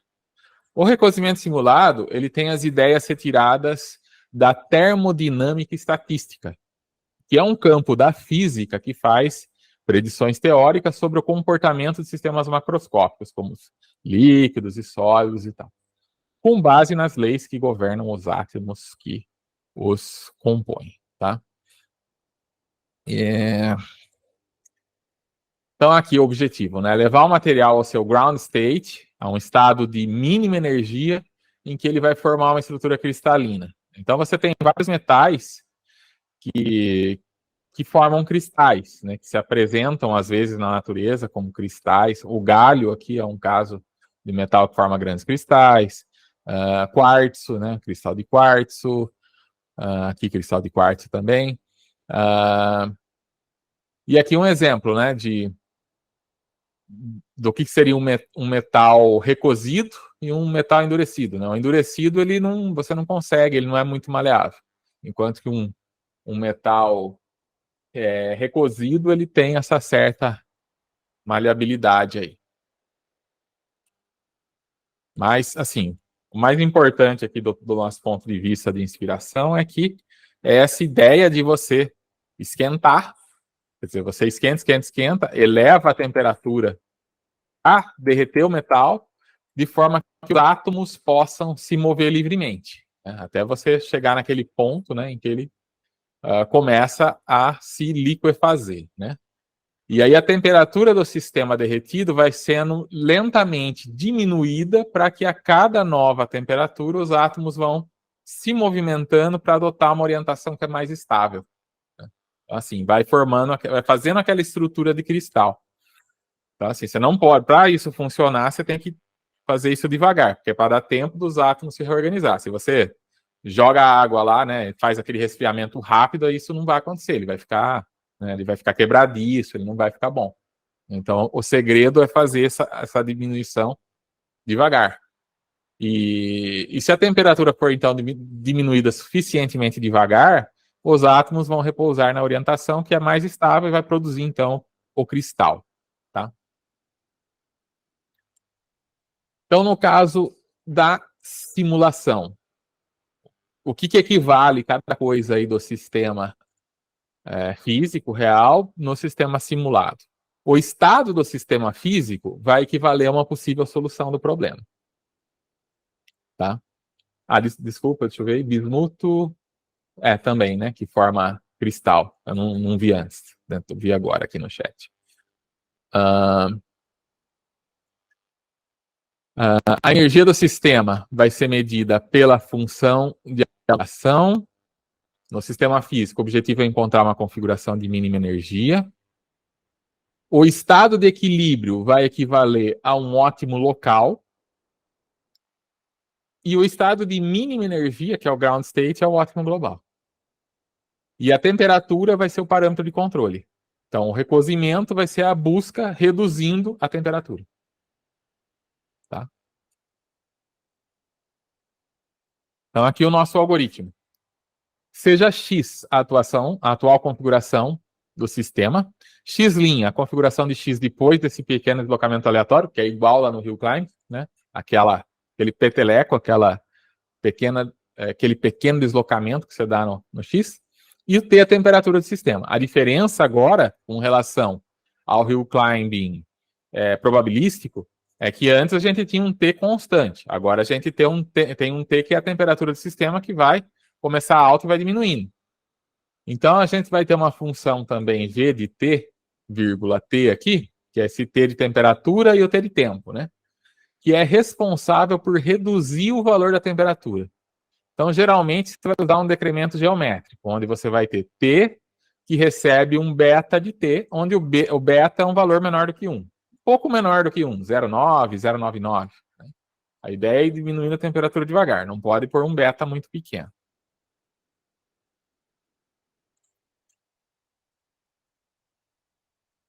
Então, aqui está o algoritmo então, do recozimento simulado. O recozimento simulado recebe como parâmetro, como argumento aqui, né, o G, que é o alvo, né, se você tem o alvo. E aí você vai inicializar a temperatura, você inicializa ela alta, inicializa o X. E aí você avalia o X e entra aqui enquanto, para simplificar, tá? Enquanto não atender o critério de parada. Mas vocês já sabem, né? Qual que é o critério de parada. Quando que você para? Quando você percebe que o X já não está melhorando mais. Ou quando deu um número certo de iterações. Ou quando a temperatura chegou num certo valor. Né? Você pode parar também quando a temperatura está muito baixa. Aí, se o avaliar de X' é melhor que o avaliar de X, né? Você dá lá o peteleco, né? Perturba, avalia o X'. Se o X' for melhor que o X, então o X assume X'. Se não, então assim, melhoria sempre aceita, tá? Melhorou? Morro acima?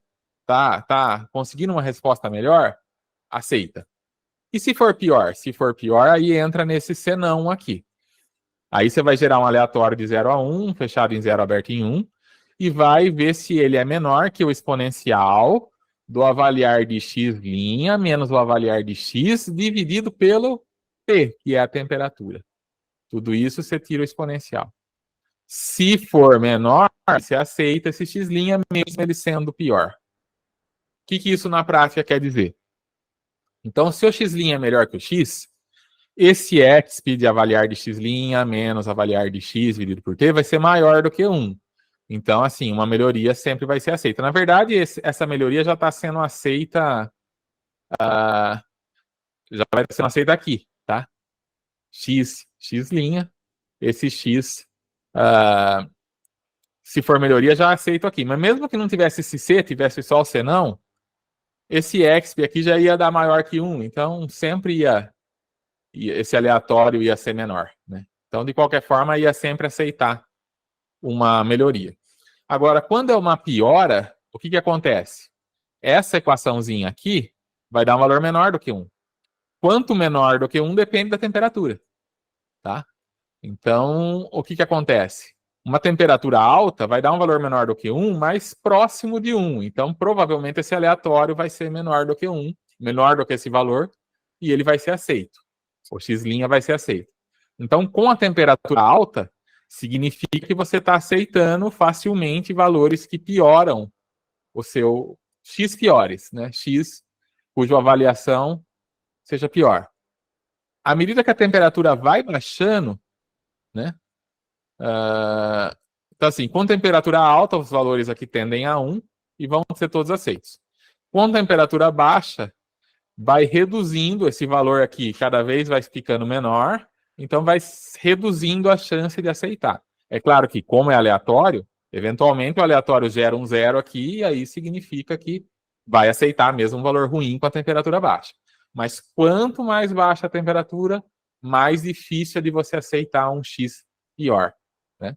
E x melhor sempre sendo aceito. Então, qual que é a ideia por trás de tudo? É que quando você esquenta, você deixa o sistema fluir livremente. Mas à medida que a temperatura vai esfriando, você só vai aceitando soluções que tendem a ir para o ótimo. A gente espera que seja o ótimo global. Tá? Fechado em 0, aberto em 1, significa que o 0 está incluso, né? Mas o 1 não. Tá? Então, você gera um de 0 a 1, pode ser 0, mas 1 não pode ser. Na verdade, aqui não faz nem tanta diferença, tá? Mas é o que essa representação quer dizer. Quer dizer que na hora que você vai gerar, você gera valores de 0 a 1, 0 incluso, 1 não. Você pode gerar 0, 9, 9, 9, 9, 9, 9, 9, 9, mas não 1. Tá? É isso. Depois você ajusta a temperatura. No caso aqui, passando por aquela equação. Então, você vai ter aquele beta, né, que você vai ser pré-definido. Então, digamos que vai diminuir, vai multiplicar a temperatura por 0,9, por exemplo, e a temperatura vai ser um pouco menor. E assim a temperatura vai diminuindo. E a cada iteração também você conta aqui o contador de iterações, tá? Lembrando, isso aqui vale para maximizar. Se você quer minimizar, inverte aqui. X' para o lugar de x, x para o lugar de x'. Ok? Dúvidas no recozimento simulado. Então, vamos agora para o recozimento simulado, como ele normalmente é implementado tipicamente, tá? Porque a gente não vai fazer só uma vez esse processo, né? Em geral, o que a gente vai fazer é inicializar a temperatura e inicializar x. Aí você perturba o x, avalia para ver se ele melhorou com relação, se o x' melhorou com relação ao x. Se melhorou, aceita. Se não melhorou, faz aquele esquema, gera o aleatório e compara com esse exponencial aqui, que vai avaliar, né, aí, né, qual vai ser a probabilidade de aceitar esse x pior ou não, dependendo da temperatura. Beleza. Depois disso, você vai repetir esse passo 2 por k vezes, quer dizer, você vai ficar aqui k vezes nessa temperatura. E aí você baixa a temperatura no passo 3. Depois das k vezes, baixa a temperatura. Se a temperatura chegou num valor mínimo, né, se a temperatura é maior do que esse valor mínimo, quer dizer, se ela não chegou nesse valor mínimo, então você vem no passo 2 de novo. Perturba, aceita se for melhor, não aceita se for pior. Mas agora vai ter menos chance de aceitar piores porque a temperatura diminuiu. Então você faz isso k vezes, aí vem aqui e baixa a temperatura. Você vai baixar a temperatura várias vezes até que vai chegar uma hora que você baixou tanto a temperatura que chegou no mínimo. Quando chega no mínimo, quando é menor do que o mínimo, né, maior ou igual a mínimo, beleza. Vai para o passo 2. Mas se for menor que o mínimo, significa que a temperatura baixou demais, e aí então você vai para o passo 1. O que é o passo 1? Inicializa de novo a temperatura. Quer dizer, você sobe a temperatura outra vez. Então, assim, qual que é a ideia? Se você fizer esse processo uma vez só, sobe a temperatura, desce. À medida que você desce, ele vai tender a subir cada vez mais, mas não necessariamente você vai chegar no ótimo global, né? Não tem garantia disso. Talvez ainda assim você fique num ótimo local. Por mais que você tenha essa possibilidade de ficar mais livre quando a temperatura é alta, à medida que ela esfria, a gente espera que a gente vá para o ótimo global, mas pode ser que isso não aconteça. Então, para melhorar, para ter mais chance de chegar no global, o que a gente faz? A gente faz o processo repetidamente, né? A gente esquenta, esfria, esquenta rápido e vai esfriando devagar, esquenta rápido e vai esfriando devagar. Cada vez que você vai esfriando, ele vai procurar um ótimo.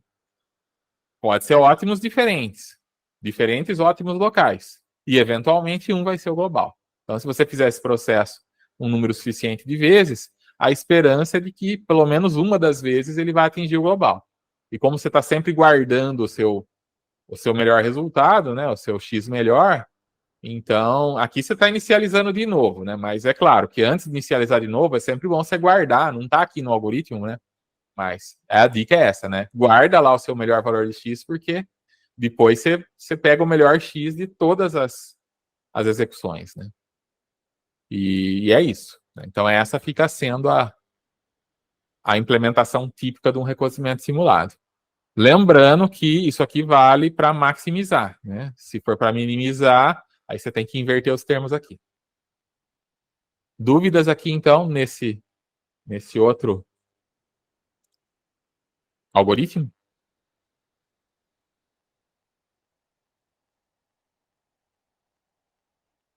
Bom, então agora vamos para um exemplo de aplicação, tá? Então, considera essa função aqui, uma função unidimensional, para ficar fácil, tá? Uma dimensão só, g de x, e ela é essa função aqui, g de x é igual a 2 a menos 2, elevado a menos 2, vezes x menos 0,1, dividido por 0,9, elevado a 2, seno de 5πx, elevado a sexta, tá? Então, equaçãozinha complicadinha aqui que gera esse gráfico aqui, tá? Mas finge que vocês não viram esse gráfico aqui, tá? Gente, eu plotei aqui só para vocês saberem do que se trata. Mas vamos supor que você tem que otimizar isso daqui e não tivesse como plotar, tá? Suponha que é uma equação com muitas variáveis, suponha que é um negócio aí que não dá para resolver analiticamente. E aí você precisa achar o valor que maximiza g de x. Quer dizer, você vai ter que achar x que maximiza g de x. Ok?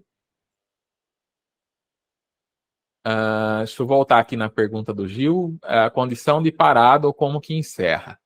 Tá, condição de parada aqui, né, atender o critério de parada, você pode parar por vários motivos. Ou porque você chegou num valor de t aqui que você definiu como máximo, tá? T igual a 100, T igual a 200, T igual a 1000. Você pode parar também aqui, né, no caso, para parar uma rodada. Para parar a temperatura, também, você vai usar uma temperatura mínima. E aí você também, isso aqui é pré-definido. Você pode usar um valor pequeno aqui, tá? E aí você para aqui esse passo e volta para cima quando você chega nesse limite, tá? Mas voltando nesse caso aqui, você para normalmente com um número fixo de iterações, ou quando passou já um número pré-determinado de iterações, sem que você gere um x melhor. Tá? Já passou 100 vezes que você gerou um novo x' e nenhuma dessas 100 ele foi melhor do que o x que você já tinha.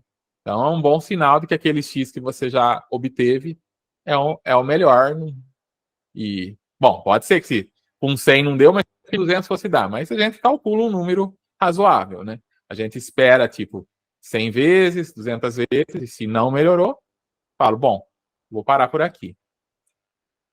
Quando eu sei, eu vou parar de subir a temperatura. Quando eu sei, quando eu vou parar de subir a temperatura novamente. Ah, tá, entendi. Você quer saber quantas vezes você vai voltar no passo 1 aqui, né? Porque quando a temperatura chega no mínimo, você volta no passo 1. Isso não tem como saber, isso você vai pré-determinar. Você vai falar, vou executar 100 vezes, vou fazer 100 vezes o processo de recozimento. Esquenta, esfrio 100 vezes. Ou posso fazer 200, posso fazer 1000, tá? Mas é um número pré-determinado. 10. Tudo depende do seu problema, né? De quanto tempo você tem. Tá? Normalmente a gente define isso pelo tempo que a gente tem. Se eu quero uma resposta em 1 hora, eu posso ter que fazer menos vezes do que se eu tiver um dia inteiro para fazer. Na prática, a gente vai. Em aplicações práticas, a gente acaba ficando limitado pelo poder computacional que a gente tem e pelo tempo que a gente tem para dar uma resposta. Beleza? Bom, então voltando aqui, vocês vão considerar essa equação e aí a gente vai encontrar aquelas 3 coisas que a gente precisa lá. Então a variável x é definida no intervalo 0 e 1 aqui, né? Então vamos achar o x, melhor valor de f de g de x no intervalo entre 0 e 1. Eu estou vendo que é 0,1 aqui, tá? Mas vamos fingir que a gente não sabe. Tá? Assuma que o máximo global é desconhecido. Então, olhei para a equação, não estou vendo o gráfico, não faço a menor ideia de qual que é o valor de g de x que vai ser o maior. Eu quero maximizar ele. Aqui eu estou vendo que é 1. Né? 1 ou algo próximo de 1. Vamos supor que eu não sei isso. Tá? Como foi discutido, o que a gente precisa? A gente precisa de representação, a gente precisa de objetivo e a gente precisa de avaliação. Então vamos começar da representação. Vamos usar o valor real da variável x para representar as soluções candidatas x pertence a 0,1. Aqui está fácil, né? Então, vamos usar já o que a gente já tem. Vamos usar x de 0 a 1. Tá? Incluindo 0 e 1, tá? Intervalo fechado. Para perturbar o ponto atual, a gente vai usar um ruído gaussiano de média zero e pequena variância. Tá? Então, assim, a gente vai gerar um ruído gaussiano, a média é zero, quer dizer, grande chance de ser algo em torno de zero, e uma variância pequena. Então, essa é a distribuição do meu ruído. Tá?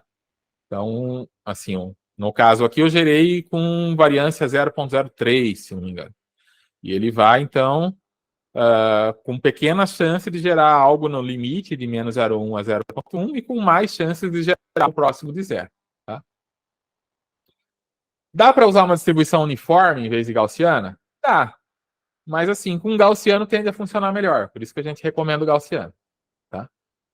Você poderia gerar um aleatório entre menos 0,1 e 0,1? Aleatório entre menos 0,01 e 0,01? Também, poderia. Tá?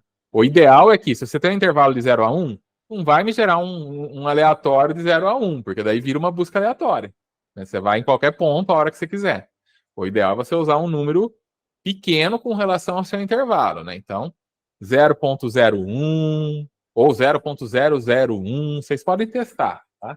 Mas, assim, valores que vão fazer com que os saltos aqui sejam pequenos, senão vira uma pulação aqui que vira busca aleatória. E como eu falei, distribuição uniforme pequena funciona, mas a gaussiana tende a funcionar ainda melhor. Como que eu gero um número aleatório dentro de uma distribuição gaussiana? Né? Aleatório vocês sabem gerar, qualquer linguagem gera um número aleatório, você dá lá o intervalo e gera. Né? Toda linguagem deve ter isso aí. Agora, gaussiano é um pouquinho mais complicado. O bom é que as linguagens mais recentes aí, mais alto nível, têm já o método de Box-Miller, que serve para gerar ruído gaussiano, tá? Então, aí se você usar MATLAB, Java, ou C++11, Python, provavelmente, não coloquei Python aqui, mas deve ter também. Então, fica fácil de você gerar um ruído gaussiano para você perturbar aqui o X, tá? C++ na versão 11. Chama Box-Miller, tá aqui, ó. Tá aqui no quadrinho. Box-Miller. A linguagem C, a C tradicional, tá? Não a C++11, ela não tem. Aí você vai ter que... Você pode implementar. Você pode pegar uma implementação na internet do Box-Miller e usar também. Tudo bem, tá? Só estou dizendo que não tem pronta, tá? Essas outras linguagens mais recentes e mais alto nível tendem a ter pronto, né? Não é tão usual, porque o pessoal usa mais o aleatório normal, mas você tem você pode escolher a distribuição. Nessas linguagens, em geral, tem lá um argumento que é a distribuição do aleatório que você quer usar. E aí, dentre eles, tende a ter o gaussiano também. Tá? Mas, assim, só dica de implementação mesmo para ter um resultado provavelmente melhor. Então, já temos a representação. Né? Representação vai ser legal, números reais aí dentro do 0,1. O que falta? Objetivo. O objetivo é o quê? Maximizar o G de x. Maximizar o G de x é o nosso objetivo. E a variação? Como que a gente vai avaliar? Nesse caso está fácil, é só jogar o x aqui, né, e aqui, e aí você calcula o G de x. Então, para cada x candidato, é só você substituir o x aqui na equação e calcular o G de x. Certo? Dúvidas até aqui?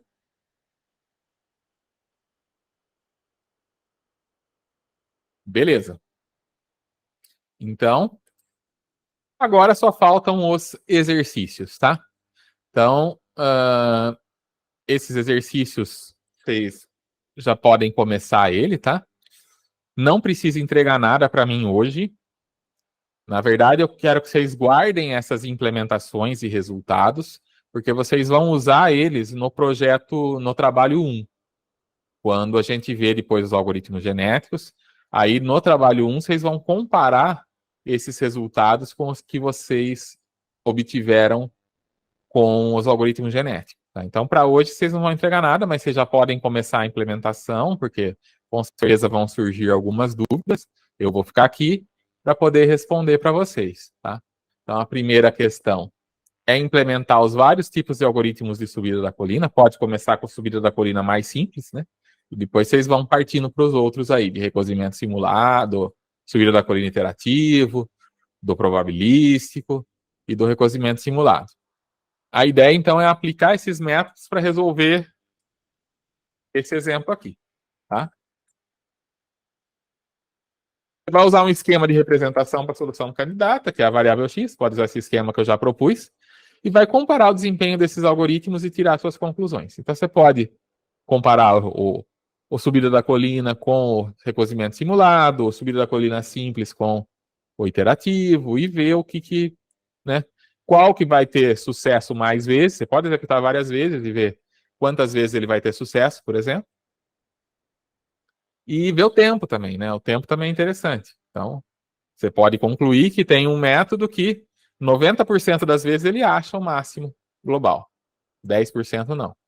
Tem um outro método que é pior, que ele só chega a 60% das vezes no máximo global. Mas aí, em questão de tempo, esse pior ele roda mais rápido, o outro roda mais devagar. Esse tipo de coisa que vocês vão comparar, né? Desempenho, né, em relação a tempo e em relação à taxa de acerto e a quantidade de vezes que vocês vão atingir o máximo global. Para o caso da subida da colina simples, vocês podem usar diferentes configurações iniciais como tentativa de encontrar o algoritmo, o ótimo global. E aí você vê se o algoritmo teve sucesso. E por fim, você pode discutir a sensibilidade de todos os algoritmos com relação aos seus parâmetros de entrada. Porque tem várias coisas que vocês vão ter que definir. Como, né? Por exemplo, nesse ruído gaussiano, média zero e uma variância pequena. Quão pequena? Vocês podem testar 0.1, 0.01, ver qual que fica melhor. Vocês podem testar, no caso da temperatura. Temperatura máxima tal, temperatura mínima tal, o beta lá que diminui a temperatura. Você pode usar um beta maior, menor, né? Você pode usar um beta que vai a cada iteração praticamente você já dá uma diminuidinha na temperatura, ou você pode ficar várias iterações na mesma temperatura. Tudo isso são parâmetros que são ajustáveis. E aí vocês podem fazer vários testes para tentar encontrar quais que são os melhores. Guarda isso para vocês depois colocarem lá no relatório do trabalho 1. Beleza? Aqui está as referências. E, bom, ficou alguma dúvida aí nos exercícios? Pessoal, vou fazer a chamada, parar a gravação aqui, fazer a chamada, tá? Depois vou continuar aqui, tá? Só não vai mais precisar gravar, né? E só lembrando, então, que na próxima aula a gente vai ver a parte de biologia evolutiva, né? A parte que inspira aí o modelo, os algoritmos genéticos, tá? E daí, daqui 2 semanas, a gente vai falar de algoritmos genéticos.